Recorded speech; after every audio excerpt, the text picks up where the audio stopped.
Hello বন্ধুরা, এখন আমি নেটফ্লিক্সে আসা ব্যাংক আন্ডার সিজ বলে একটা স্প্যানিশ সিরিজ তার রিভিউ করতে চলেছি। এবং এটা আমি হিন্দি ডাব ভার্সনে দেখলাম, হিন্দিতে অ্যাভেলেবেল আছে এবং হিন্দি ডাবিং কিন্তু বেশ ভালোই রয়েছে।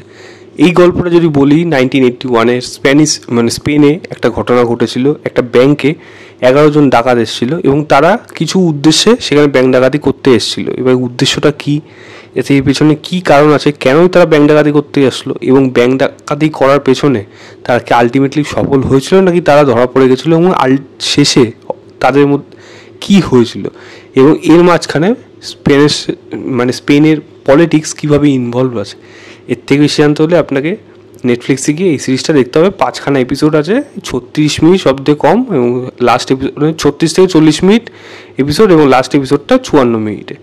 তো এই গল্পটা দেখে আমি কেন থাম্বনেলে মানি হিস্ট লাইট রেখেছি, তার পেছনে কারণ আছে। হলো দেখুন, এখানের মধ্যেও ব্যাংক ডাকাতির ব্যাপার রয়েছে, এই সময়ের মধ্যে একটা সেই পুরোনো দিনের সময় এই জিনিসটা রয়েছে, এবং মানি হাইস্টের 2-3 জন আর্টিস্টও রয়েছে যারা কিন্তু বেশ পপুলার হয়েছিল।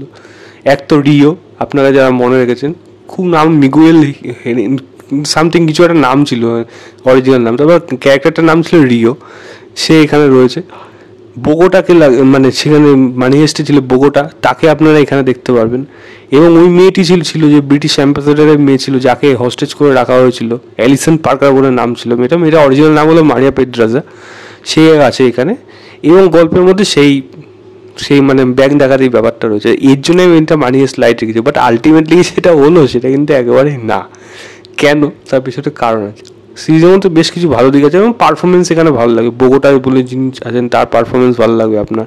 এখানে একজন ইনভেস্টিগেশন অফিসার আছে, তার পারফরমেন্স আপনার ভালো লাগে। মারিয়া পেড্রাজা অ্যালিসন পার্কারের যদি কথা বলি, ওই রোল যে ছিল, সেই মেয়েটি এখানে যে আছে, যে লিড আছে এখানে, তার পারফরমেন্স ভালো লাগবে। এবং রিও যে আছে তারও পারফরমেন্স ভালো লাগবে। পারফরমেন্স নিয়ে কিন্তু এখানে কোনো খামতি নেই, যেরকমভাবে শ্যুট করা হয়েছে সেগুলো কিন্তু পুরোনো দিনের ফিলিংসটাকে পুরোপুরি উঠিয়ে আনছে এবং রিয়েল ফুটেজগুলোকে কিন্তু ইউজ করছে, কারণ এটা কিন্তু সত্যিকারের ঘটনা, সেটার উপর বেস করে এখানে দেখানো হচ্ছে এবং সেইগুলোর সাথে সামঞ্জস্য রেখে সেইগুলোকে রিক্রিয়েট করা হয়েছে। তো সেগুলো দেখতে কিন্তু বেশ ভালো লাগছে।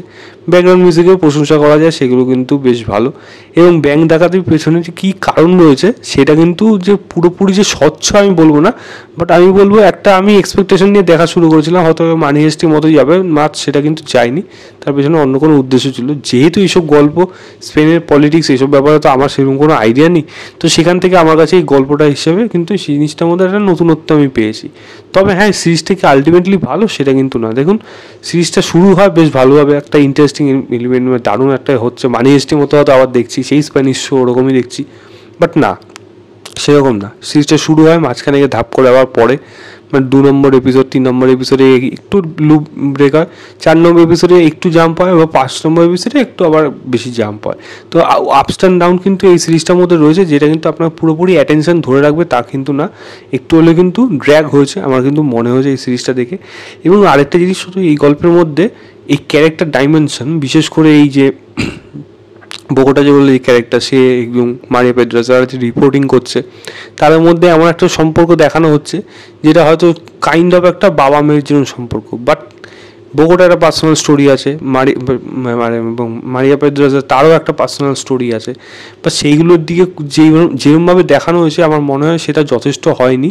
একটা ইমোশনাল জার্নি বা সেই ড্রামাটাকে ভালোভাবে, ড্রামাটা এই সিরিজটার মধ্যে কিন্তু থ্রিলিং পোর্শন কম রয়েছে, ড্রামা বেশি রয়েছে, কিন্তু ড্রামাটাকে কিন্তু বেটার করতে পারতো, সেই ক্যারেক্টারগুলোকে যদি ভালোভাবে লেখা হতো, ভালো করে স্পেস দেওয়া হতো, বাট সেই জিনিসটা দেয়নি, যার জন্য এই সিরিজটা কিন্তু জীবন্ত সিরিজ দেখতে লাগছে রিয়েলিস্টিক, বা সেইটা কিন্তু সেই মাস অ্যাপিল বা বলা যায় অডিয়েন্স কানেক্ট করবে বা ইন্টারেস্ট নিয়ে দেখবে সেটা কিন্তু হতে পারবে না। বা ক্যারেক্টারগুলোর প্রতি মানুষের চিন্তা ভাবনা যে এই লড়ছে বা এরা এই করছে, এই যেটা মানি হাইস্টের সঙ্গে হয়েছিল প্রত্যেকটা ক্যারেক্টারের সাথে, সেইগুলো কিন্তু এই সিরিজটার সাথে হতে পারে না। যার জন্য এই ক্যারেক্টার ডেভেলপমেন্ট সিরিজে উইক হওয়াতে, স্টোরির রাইটিং লেভেলও সেরকমভাবে ইমপ্রুভ না হওয়াতে গল্পটা কোথাও যেন গিয়ে একটা সেই মার্কটা ছুঁতে পেলো না, কোথাও যেন একটা সিম্পল বেস একটা গল্প হয়ে গেল।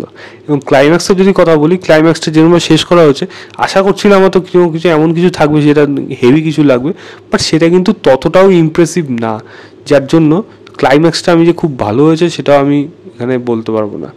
এছাড়া ছোটোখাটো দিক রয়েছে খারাপ দিকে, যেমন মানি হেস্টের মধ্যে কী ছিল, প্ল্যানিং ছিল, প্ল্যানিংগুলো দেখতে দারুণ লাগতো। এখানে স্টার্টিংয়ে হচ্ছে জাস্ট ব্যাংক ডাকাতি করে কীভাবে হলো, কোথার দিয়ে তারা আসলো, এবং সেগুলো যেইভাবে দেখানো হয়েছে সেগুলো অ্যাবস্ট্রাক্টভাবে খুবই তাড়াতাড়ি করে, এবং সেগুলো যথেষ্ট না, এনাফ না, এটা মানে 5% না, একটা প্ল্যানিং লাগে। যেটা মানি হেস্টের মধ্যে দেখেছিলাম, যদি এরকমই কিছু নতুনভাবে কিছু প্ল্যানিং করতে পারতো, বা এরকম এই প্রসেস এখানে ধরা পড়লে আমরা কী করব, এটা মানে আনপ্ল্যানভাবে একটা এমনভাবে জিনিসটাকে দেখালো, এবং যার পেছনে যা উদ্দেশ্যও ছিল সেটা যথেষ্ট কিন্তু কনভিন্সিং না, মানে সেটা অ্যাটলিস্ট ভালো লাগাবে সেই লেভেলে কিন্তু যেতে পারেনি।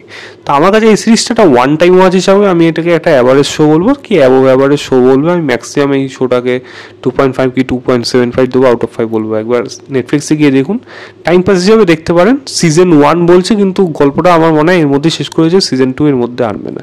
তো এই ছিল আমার ওভারঅল রিভিউ ব্যাংক আন্ডার সিজ বলে ওয়েব সিরিজটা। ভিডিওটা ভালো লাগলে লাইক শেয়ার, চ্যানেলটাকে অবশ্যই সাবস্ক্রাইব করে দেবেন। বাই।